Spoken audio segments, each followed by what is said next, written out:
ह्यांच्यावरती येतो।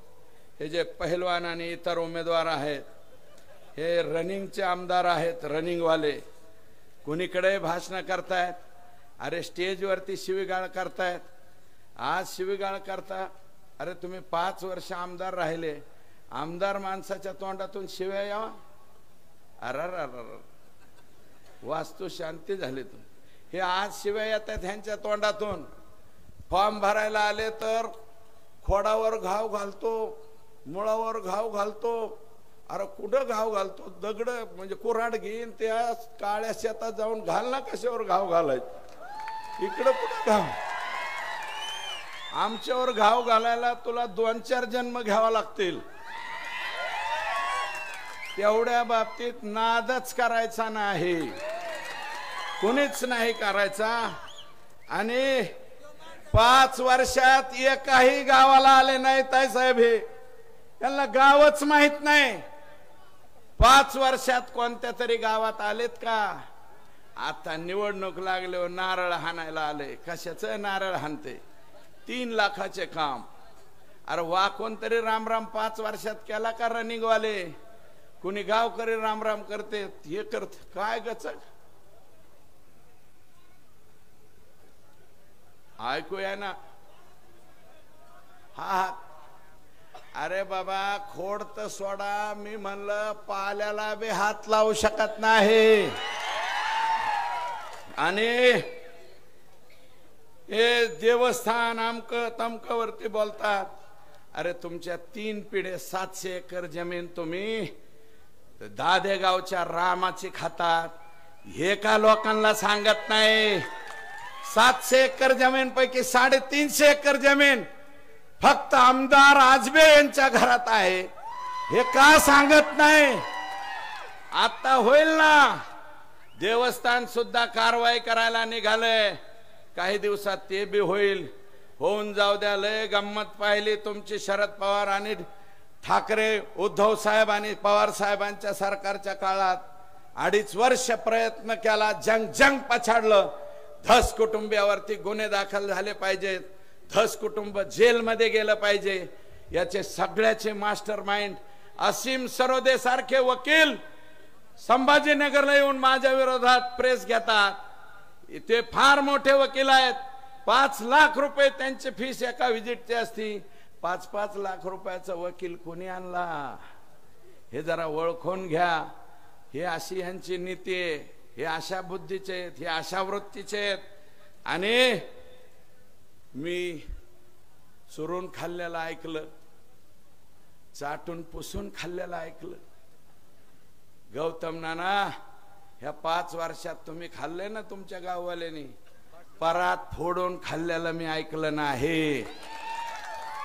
परात फोडून खाल्ले म्हणून तुम्हाला फुललीच नाही। प्रयत्न करा म्हणा गौतम नाना तुमच्या गावकऱ्याला। महाराष्ट्रात घड्याळ चिन्हावरती उभा राहणाऱ्या सगळ्या गड्यात सगळ्यात कमी मतदान जर कोणतं असेल तर आष्टी मतदारसंघातल्या घड्याळाला असेल। आता सांगतो, परवा दिवशी मतदान 23 ला निकाले, सगळ्यात खालचं घड्याळ कोणतं? 23 ला मला फोन करून सांगा, सुरेश दस्तू मानला होता ते बरोबर निघाल। आता प्रयत्न करा। अरे कोण मतदान देईल रे तुम्हाला? तुम्हाला रस्ता पुराणा, लाईटचा खांब पुराणा, ती जिम पुराणा, आणि कार्यकर्ते कशाला? तर जिओ टॅगिंग। नवीन जात तयार केली कार्यकर्त्याची, जिओ टॅगिंग कार्यकर्ता। असली अवस्था तुमची, माणूस राहणार नाही। आजबे साहेब संध्याकाळपर्यंत सगळं मोकळं करतो, तुमचं आवरायचं असेल तर आवरा। 75% आधीच मोकळं केलंय, नाव सांगत नाही। आज संध्याकाळपर्यंत पुरा साफ करून टाकतो, काही राहणार नाही। तुम्ही निवडून कसे आलतात तुम्हालाच माहित नाही, या लोकांना माहिती आहे कस काय आलेले ते, बरं का? म्हणून अरे 5 वर्षात एक संजय गांधी निराधार योजनेची फाईल तुम्हाला करता आली नाही। एक बैठक संजय गांधी निराधारची नाही। अरे ज्या माय माऊलीचं कुंकू कपडाचं पुसलं जातं, त्या माय माऊलीच्या लेकराला 2000 थोरल्याला 2000 धाकल्याला, आणि तिला 2000-6000 रुपये महिना चालू झाला ना, अरे कुणी कुणाचं नसतंय रे, घरोघरी मातीच्या चुलीत बर का. त्या माय माऊलीला 6000 मिळालेले सुद्धा तुम्हाला खपले नाही का. अरे स्लॅबच्या घरावाल्याला फायली आणि गरीबाला मात्र फायली नाही, अशी अवस्था तुमच्या काळात. हा म्हणून 15,000 रुपये संजय गांधीचा रेट. या मतदारसंघात एवढी दयनीय अवस्था कधी झाली नव्हती, तुमच्या काळात झाली. वृद्ध कलावंत आमचे मेले टाळ वाजू वाजू, एक फाईल ह्या 5 वर्षात मंजूर नाही. जेवढे टाळकरी माळकरी त्यांची अवस्था वाईट. दुसरे आमचे पहिलवान आहेत. 1978 पासून मी पहिल्या 3रीला असन ताई साहेब, तेव्हापासून ह्यो गडी उभाच आहे, तो बंदच नाही. 78 साली गोपीनाथरावजी उभे होते पहिल्यांदा, मला माहिती. त्यावेळेस ते साहेब पण निवडून नव्हते आले, 80ला आलते. नांगरधारी शेतकऱ्यावरती होते. आमच्या इथं 78ला दोंड्याचा घोडा वड्याला सोडा असं लोक म्हणली. 80ला हे ट्रॅक्टरवर आले, 85ला पंजावर आले, 90ला पंजावर आले. 90ला निवडून आले त्यावेळेस 2000 मतांनी आले आणि 12,500 मत चंदू अण्णा हंबर्डे यांना पडले होते. म्हणून हे 90ला वाचले. 95ला नाना आले आणि 99ला हे दोन्ही माग सरकून मी पुढे आलो. गोपीनाथरावांनी माझ्यासाठी ती जागा सोडली म्हणून मी इथं आलो. पंडितांनी फोन करून सांगितलं ह्याला जागा दे. मी आणि प्रकाशदादा जिल्हा परिषदेत होतो, संपवतो. आणि माझी विनंती आहे, 78 पासूनचे पहिलवान उभे राहिले एका चिन्हावर आणि ह्यांच्या स्वतःच्या सभेत म्हणते 20 तारखेला दुसऱ्याच फुका. अरे आपल्या घरात लेकरू झाले, आपणच बँड लावा लागतो ना. हे तू दुसऱ्याच्या दारात कुठं बँड लावायला निघा, अशी अवस्था आहे. आणि काल त्यांचा मुलगा सुद्धा महारनवराच्या एका लग्नात म्हणाला, राम हऱ्या होत, मुलगा सुद्धा म्हणला दुसरंच फुका. आयला म्हणलं बाप दुसऱ्याच फुका म्हणतोय, लेख असं विचारा. 7,000 लोक होते तिथं. आणि ह्यांचं चिन्ह जे आहे ना, आता ह्या वयात सुद्धा हे यांचं का आम्ही सिट्टे बिट्टे वाजवायला. आता आमचं सुद्धा मिळत नाही राहिलं सिट्टी वाजवायचं, यांचं कवा मिळ जमायचं. आणि यांचं चिन्ह ताई साहेब, आई शपथ सांगतो, ह्यांचं चिन्ह कुलूप किल्ली पाहिजे. कारखान्याला कुलूप किल्ली, दूध संघाला ह्यांच्या कुलूप किल्ली, सूत गिरणी का भूत गिरणी कुलूप किल्ली. मी विनंती करीन, रात्रीत बदलता आलं तर निवडणूक आयोगाला विनंती करतो, याचंही वाजवायचं थांबवा आणि ह्याला कुलूप किल्ली द्या. ह्यांना धोंडे साहेबांना कुलूप किल्ली द्या. त्याच्यानंतर शिक्षकांना सुद्धा माझी विनंती, हा शेवटचा त्रास आहे तुम्हाला बांधवांनो, हे शेवटचा त्रास उरकून घ्या. यांचाही शेवट करा आणि तुमचाही त्रासाचा शेवट उरका. आणि उरकणारे परवा दिवशी हे सांगतो, जितना माल बांटने का है बांटो, शिट्टी वालो तुम्हारी बजने वाली नहीं है, अशी अवस्था आहे. यांच्या शाळा म्हणजे गुरांचा गोठा आहे, याच्यातून उपयोग काय होत नाही. अरे जरेवाडीची शाळा मी मोठी केली, दैफळे वस्ती मानूरची शाळा मोठी केली, तुम्ही केलंय काय? शाळा तुम्हाला करता आली नाही. दैफळे वस्ती म्हणल्यावर टाळी वाजली. नंबर 1 शाळा आहे दैफळे वस्तीची, जिचा पट 450-400 चालला. वीर रमणी पॅटर्न मी राबविल परत. 30% 68% गुणवत्ता गेली होती. आमची लेकरं बाळा अधिकारी झाली पाहिजेत, मोठी झाली पाहिजेत. घरकुलाच्या बाबतीत रमाई शबरी, प्रधानमंत्री PMAY, यशवंतराव चव्हाण, अहिल्यादेव होळकर, नमो योजना, सगळ्याचे घरकुल करण्याचा प्रामाणिक प्रयत्न करीन. मुख्यमंत्री सहायता योजनेमध्ये एकनाथ शिंदे साहेबांच्या नंतर थांबा, सहायता CM ताई साहेबांना पुढे जायचंय, मला संपवायचं, जरा थांबवा. CM साहेबांच्या नंतर 2 नंबर माझा लागतो. सगळ्यात जास्त गोरगरिबाला मदत करतो। अरे ऍक्सिडेंट त्या वनवेचा झाला, अगर दुसऱ्या कुणाचा ऍक्सिडेंट होऊ दे, पहिला फोन सुरेश दसला येतो, मुख्यमंत्री सहायता निधीचं मदत करा। मी करतो, कागद घेऊन तिथपर्यंत जातो, कोरे पत्र लोकांच्या हातात देतो। पत्राला सुद्धा भाव नाही हो आमच्या, केरा टापल्यासारखं काना कण सह्या करतो। ते बी संधी मला ताईंनी त्या ठिकाणी मिळून दिली म्हणून। आणि कोरोनाच्या काळात रात्रंदिवस मी दिसलो का नाही? हे दोन लोक कुठं दिसले? दिसलो असेल तर कृपया माझ्यासाठी वर हात करा एकदा। कोरोनाच्या काळात अरे घाबरू नका, मी तुमच्या बरोबर आहे। हे फक्त सुरेश धस म्हणला, तुम्ही नाही म्हणले, म्हणून माता मायबाप सरकारने मोफत वीज केली, मोफत वीज। भाजपच्या सरकारने मोफत वीज दिली, आता फुकाट वीज। फुकाटच वीज नाही, मागचं सुद्धा मिटलं फिटलं। बिल शून्य बिल झालंय, शून्य झालंय का नाही? आणि बिल सुद्धा शून्य। आमचे काही काही पठ्ठे असे ताई साहेब, 72 साली 1972 ला मोटर टाकली, अजून बिल फाडायला गेलाच नाही। 5 लाख 7 लाख जमीन विकली तरी बिल जात नव्हतं। ते वीज बिल जर माफ केलं असेल तर भारतीय जनता पार्टी शिवसेनेच्या सरकारने केलंय। आणि आम्ही फक्त लाडक्या बहिणीचं सांगतोय, आपण हे सुद्धा लोकांना सांगा असे माझी कार्यकर्त्यांना विनंती आहे। दुसरं, मुख्यमंत्री पहिली मोदी साहेबांची कुसुम योजना होती, आता मुख्यमंत्री सौर कृषी पंप योजना आली। मागेल त्याला अर्ज करील त्याला 27,000मध्ये 4 लाखाची कृषी पंपाची योजना या ठिकाणी झाली। तुम्ही किती जणांनी ऑनलाईन केलंय? वर हात करा। म्हणजे बऱ्याच जणांनी केलंय। सौर पंप मिळणार आहे आणि 6 महिन्याच्या नंतर दिवसा 12 तास वीज मिळणार आहे। म्हणून माझी विनंती आहे, अनुदान सुद्धा कापसाचं सोयाबीनचं नुकसान भरपाईचं, काही काही घरात 4-4 5-5 खाते असले तर 40,000 50,000 रुपये मिळाले, पण ते मिळालेला माल तुम्ही सांगणातच राव। नुसतं लाडकी बहीण म्हणता, अरे आमच्या बहिणीला तर 7,500 दिले, तरी भी आमची बहीण वाजून सांगते मेरे को 7,500 मिले। अरे तुम्ही जरी दुसरीकडे कोणी मतदान आणलं तरी माझी लाडकी बहीण कमळालाच मतदान देणार आहे।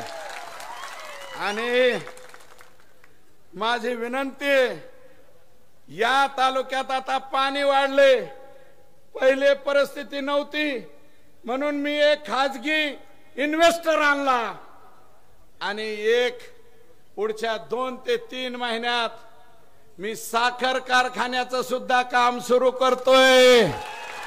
माझा शिरूर तालुक्यातला शेतकरी म्हणला कोणाच्या दारात पाठवू नका, गोमळवाड्याचा म्हणला, सिंदपनेचा म्हणला, पिंपळनेरचा म्हणला।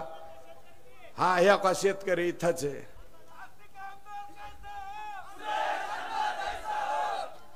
हा यस, हो यस सर,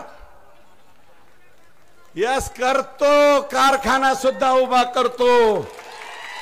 आणि म्हणून या ठिकाणी एक विनंती आहे, अप्रत्यक्ष मतदान, तुम्ही घड्याळाला मतदान करणार आहेत ना? कुणी तुतारीला मतदान करणार आहेत ना? अरे त्या चिन्हाला मतदान म्हणजे आडव्या हाताने तुम्ही शिट्टीला मतदान करताय। जर द्यायचंच असलं तर त्या शिट्टीला द्या, पण ह्या चिन्हाला मत म्हणजे तुम्ही माझंच मतदान कमी करणार आणि पर्यायाने दुसरंच निवडून येणार। म्हणून यांना मत देऊ नका बर का। आणि तुम्ही निवडून आलात अशा आविर्भावात राहू नका। आई शपथ, मी कोणाच्या टक्यात नाही, टोक्यात नाही, कोणाचंच काय घेत नाही। हे देदान सुटे गिराने 50,000 खिशात असले, कोणी दवाखान्याला 40 मागितले तर 45 देतो, 5,000 खिशात ठेवतो, अशी औलाद आहे माझी। हा सगळ्याला मदती करतो, सगळं करतो का नाही? वर हात करा ना। अरे मग माझ्यासारखा असा औलादीचा माणूस तुम्ही घरी बसता का? आणि हे निवडून देता का फोन दे? आणि म्हणून मी म्हणतो माझे कार्यकर्ते हो, तुम्ही माल हाणलायला का उली जरा माझ्यासाठी उलस खिशात हात घाला, ओले ओले खर्चा करा, माझ्याजवळ माल नाही, जरा निकालो ना. म्हणून माझी विनंती थोडाफार काढाल अशी अपेक्षा आहे. आणि तुम्हाला विनंती करून सांगतो, पवार साहेबाचं, उद्धव साहेबाचं, काँग्रेस पक्षाचं सरकार येणार नाही. सरकार भाजप, शिवसेना आणि मित्र पक्षाचं येणार आहे. म्हणून तुम्ही या ठिकाणी सहकार्य करा. आणि माझ्या कमळ चिन्हाला अनुक्रमांक 3 धस सुरेश रामचंद्र आणि माझं चिन्ह आहे कमळ. कमळ चिन्हाला मतदान करा ही विनंती करतो आणि आपली सर्वांची रजा घेतो. जय हिंद, जय महाराष्ट्र. धन्यवाद अण्णा.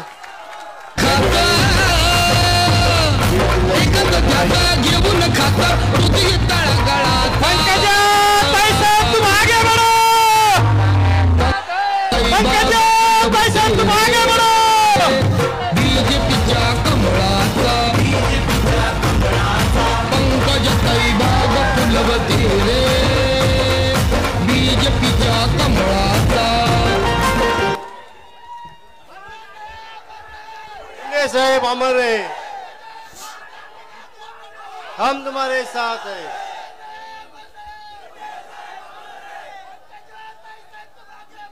हम तुम्हारे साथ. आष्टी विधानसभा मतदारसंघाचे महायुतीचे, बर तुम्हाला पण नमस्कार. आष्टी विधानसभा मतदारसंघाचे महायुतीचे अधिकृत उमेदवार, आपल्या सर्वांचे लाडके नेते, गेले 5-6 वर्ष जे 3 जिल्ह्याचे आमदार म्हणून ज्यांनी काम केलं, मी आमदार व्हायच्या महिनाभर आधीच त्यांची आमदारकी संपली, म्हणजे पूर्ण वेळ 6 वर्ष त्यांना काम करता आलं. ते आपल्या सर्वांचे लाडके सुरेश अण्णा धस, भारतीय जनता पार्टीचे जिल्ह्याचे अध्यक्ष शंकर देशमुख, वाल्मिक तात्या निकाळजे प्रदेशाचे उपाध्यक्ष, मंचावर उपस्थित सर्वच मान्यवर, कारण मी नाव ह्याच्यासाठी घेत नाही की माझं हेलिकॉप्टर ते 2:45ला उडणार होतं, आता 3 वाजलेत आणि 3 वाजलेत तर मला आता 10च मिनिटं राहिलेत. आणि त्यामुळे मी सर्वांची क्षमा मागते की तुमचं नाव मी घेतलं नाही. ज्यांना घ्यायचं होतं त्यांनी घेतलं. उमेदवाराचं काम आहे नाव घेणं, हात जोडणं, पाया पडणं, मनदानी करणं. आम्ही तर स्टार प्रचारक आहेत. खरं तर सुरेश अण्णांना मी म्हणलं की तुम्हाला या सभेची गरज नाही, माझी आज सभा जालना जिल्ह्यात आहे, तर त्यांचा जीव लागलाय टांगणीला आणि मला इथून उशीर झाला तर तिथे पोचायला उशीर होईल. पण ही आपली पारंपरिक सभा आहे. पहिले आपण नदीपात्राच्या तिथे घ्यायचो, काय शंकर? आम्ही नदीपात्राच्या तिथे घ्यायचो की नाही? मौला अली बाबाच्या तिथे, बरोबर. पण ते काय नंतर बांधकाम झाले, रस्ते झाल्यामुळे तसंच राहिलं. तर आज ही आपली पारंपरिक सभा आहे आणि या पारंपरिक सभेला महायुतीचे उमेदवार सुरेश धस यांना विजयी करा अशी विनंती करण्यासाठी मी आपल्या समोर उभी आहे. मी शिरूरमध्ये देखील सभा घेतली. मी राज्यामध्ये आता माझ्या जवळपास 37-38 सभा झाल्या, काल 35 सभा झाल्या. माझा थोडा आवाज बसलाय, थोडी सर्दी झाली. 4 तारखेला खांद्याचं माझ्या ऑपरेशन झालं होतं, तरी ऑपरेशन नाही प्रोसिजर झाली, तरी मी हात बांधून फिरले. ज्याला काम करायचं असतं ना तो कसंही काम करतो. आता या मंचावर अनेक लोक आहेत जे काम करत होते गेले अनेक वर्ष. कोणी सुरेश अण्णावर काम करत होतो, आणखी कोणावर काम करत होतो. हे एक संगम आम्ही गेल्या काही वर्षात केला होता, कारण आम्हाला जिल्हा परिषद आणायची होती. आणि जिल्हा परिषद आणण्यासाठी मुंडे साहेबांनी शिकवलं की बेरजेचं गणित करायचं. मी गुणाकाराचं गणित केलं आणि एक ताकदवर नेता आपल्या बरोबर असावा आणि मराठा समाजामधला एक चेहरा आपल्या जवळ असावा आणि एक चांगलं गणित, कष्ट करणारं गणित आपण बांधण्याचा प्रयत्न केला. सगळ्यांना सगळं दिलं. मंचावर दरेकर नाना आहेत, सुनबाई सभापती होत्या, यांच्या विहीनबाई. आता आमच्या परळीला विरोधात उमेदवार आहेत, तेही सभापती केले होते एका मतासाठी. आणि आमची जिल्हा परिषद गेली. आज आपली जिल्हा परिषद असती तर आपल्याला गावोगावी आणखी विकास करता आला असता, कारण मी स्वतः सत्तेत नव्हते. पण चला, आनंद झाला की आपली महायुती झाली. महायुती झाल्यामुळे राष्ट्रवादी आणि भारतीय जनता पार्टी जे कधीच एक येणार नव्हते ते एक आले आणि आपल्याला एकत्र काम करता आलं. सत्ता आपली आली. अण्णांनी एवढं चांगलं आणि एवढं विस्तृत भाषण केलं की मला काही मुद्दाच राहायचा नाही. शेवटी भाषण उचलायचं कसं, एवढं छान भाषण केलं. त्यांना जिथं हजामत करायची तिथं हजामत केली, जिथं कुणाची दांडी घ्यायची तिथं दांडी घेतली, कुणाची विकेट घ्यायची तिथं विकेट घेतली.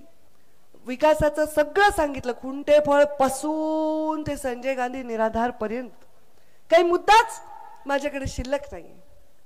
मी एवढंच सांगणार आहे की आष्टी मतदारसंघात डायरेक्ट पंकजा मुंडे, गोपीनाथ मुंडे यांच्यावर प्रेम करणारा एक आमचा मोठा एक वर्ग आहे, गट आहे. मला असं वाटलं गटातटाचं राजकारण मोडीत काढून आपण एक मूठ करून एक शक्तिशाली राजकारण उभं करावं. आता या आष्टी मतदारसंघात सुरेश अण्णांनी सांगितलं, तेव्हा मुंडे साहेबांचं जेव्हा सरकार आलतं तेव्हा दरेकर नाना आमदार झालते, अपक्ष झालते आमदार. तेव्हा मला वाटतं ते जगतापांचे एक वडील झालते आणि तिकडे बदामराव झालते, बरोबर आहे का, मुंडे साहेबांच्या युतीच्या सरकारमध्ये. त्याच्यानंतर दरेकर नानानी मी मुंडे साहेबांचा प्रचार केला. 2009 मध्ये तुमच्या विरोधात आम्ही त्यावेळी आजबे काकांना तिकीट दिलं तर तुमच्या विरोधात. तेव्हाही दरेकर नाना आमच्यावर होतात, तुम्ही होते आमच्या बरोबर. त्याच्यानंतर धोंडे साहेब आमच्याकडे आले, दस तिकडे, दसांना तिकडे, मग त्यांना आणलं. आता हे 3 मेळ बसवायला लागले होते. नंतर आलं राष्ट्रवादी. आता एवढे लोक एकत्र आल्यावर एक तरी ताट भरल्यावर बाहेरच पडणार आहे ना. बरं, कधी नाही पडले इतिहासामध्ये. मी जेव्हा आजबे काकांना तिकीट दिलं तेव्हा ते दसांनांबरोबर गेले, बरोबर आहे, तेव्हा दरेकर नाना आमच्यावर. काय मी त्याच्यामध्ये काय करायचंय? मी भारतीय जनता पार्टीच्या कोर कमिटीत आहे. जे कमळ आम्ही रक्ताचं पाणी करून गावागावात नेलं ते तुमच्या हातात दिलंय. आता ह्याच्यापेक्षा मी काय करायचंय? माझ्यावर संशय घ्यावा असलं माणूस मी नाहीये.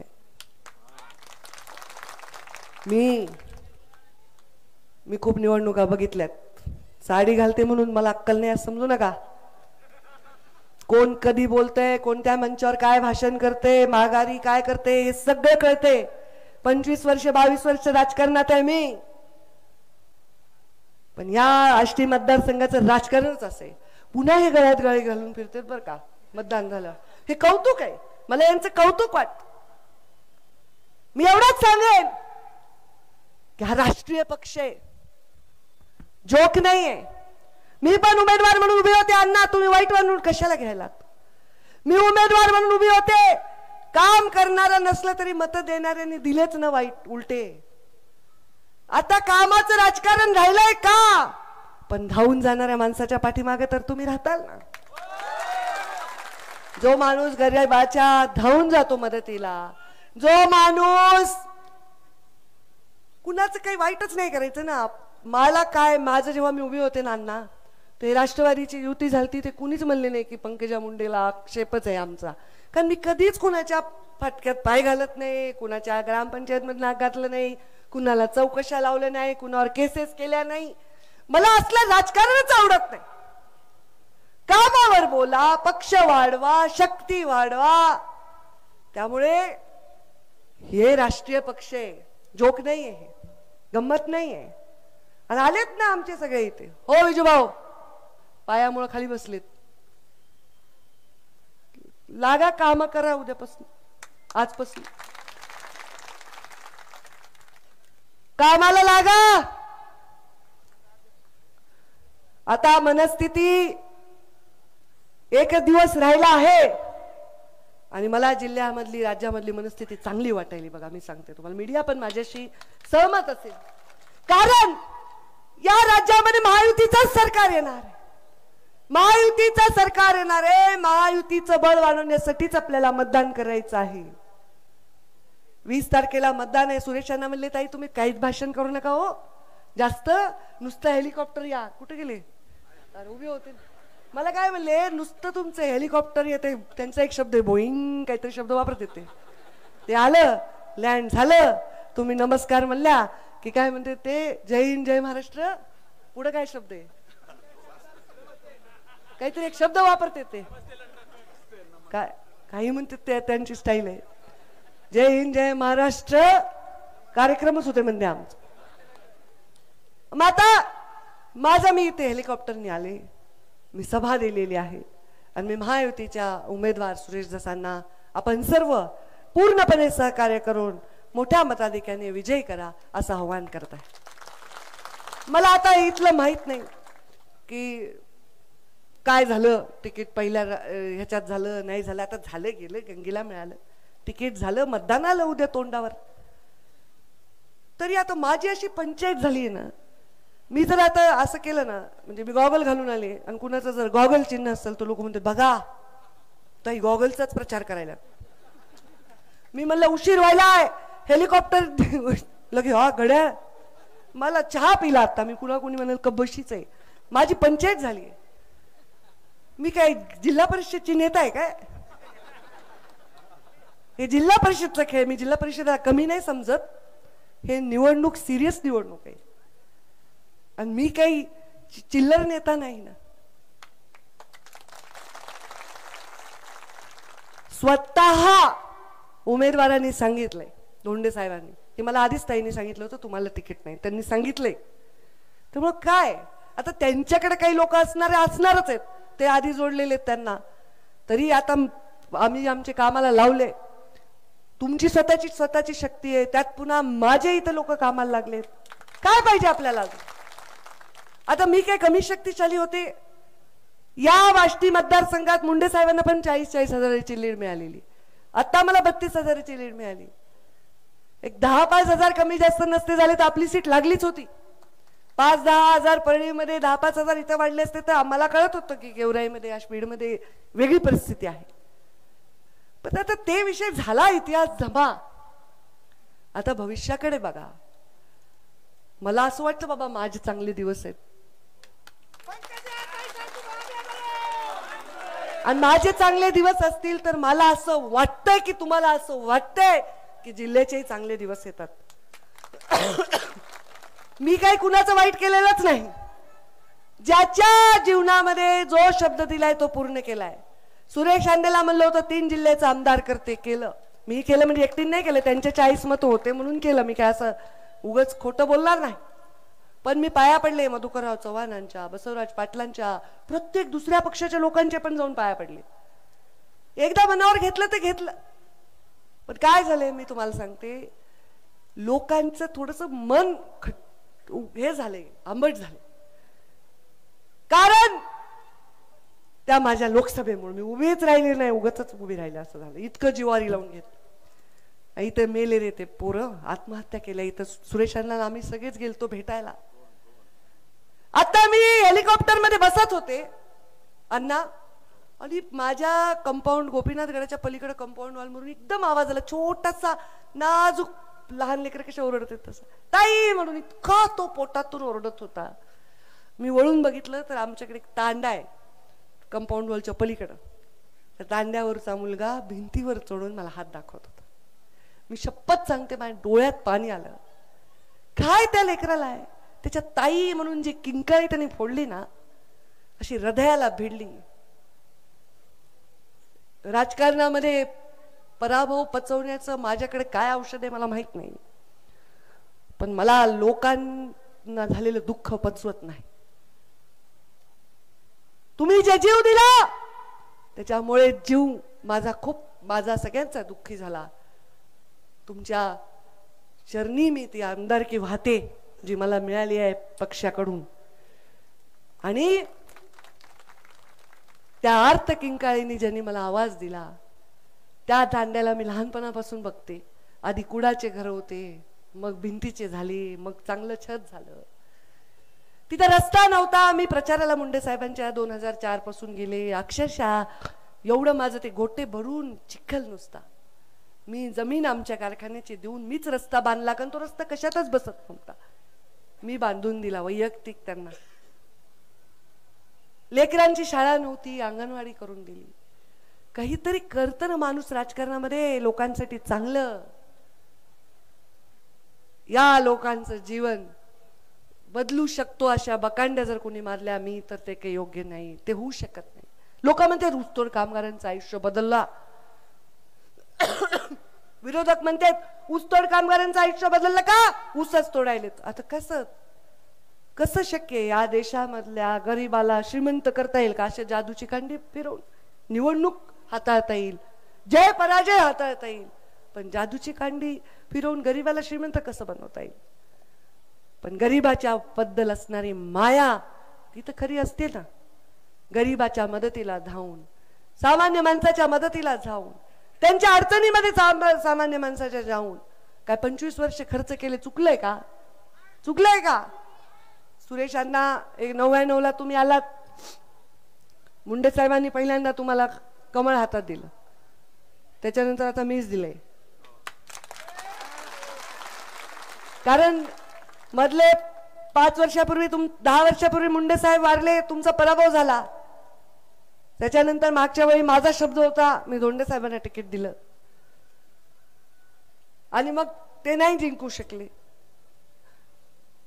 आज तुम्ही परत कमळ हातामध्ये घेऊन आहात. ते कमळ जे नरेंद्र मोदींनी आता 3दा हॅट्रिक करून या देशामध्ये सत्ता प्रस्थापित केली आहे. ते कमळ 5 वर्ष देवेंद्र फडणवीस मुख्यमंत्री राहून 5 वर्ष त्यांनी एक रेकॉर्ड केले. ते कमळ जे आता महायुती स्थापन करून एकनाथ शिंदे साहेबांसारख्या एका म्हणजे सामान्य घरात जन्मलेला माणूस मुख्यमंत्री झालाय, ते कमळ आहे. हे कमळ तुमच्या हातात दिलंय, ह्याच्यापेक्षा काय पाहिजे?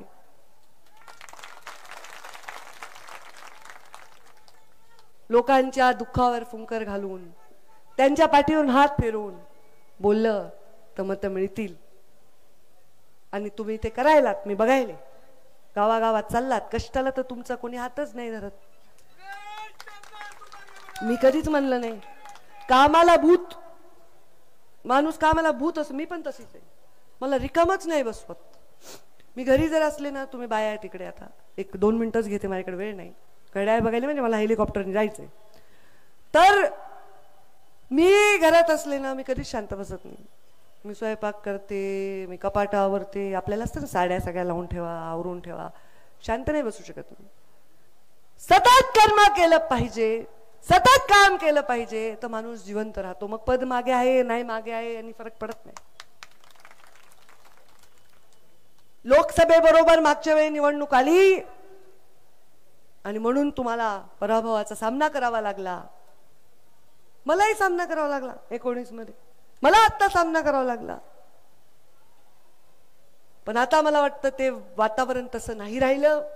वातावरण चांगले आणि मला पूर्ण विश्वास आहे की 20 तारखेला लोक, प्रत्येक मतदार योग्य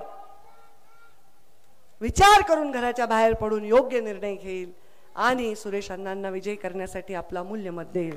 एवढंच मी या निमित्ताने आपल्या सगळ्यांना आवाहन करते. वेळ झाल्यामुळे मी फार भाषण नाही करत ना. अण्णांनी खूप सुंदर भाषण केल्यामुळे मला काही भाषणाची आता आवश्यकता वाटत नाही. मी तुमची रजा घेते आणि सगळ्या कार्यकर्त्यांना सांगते, कामाला लागा.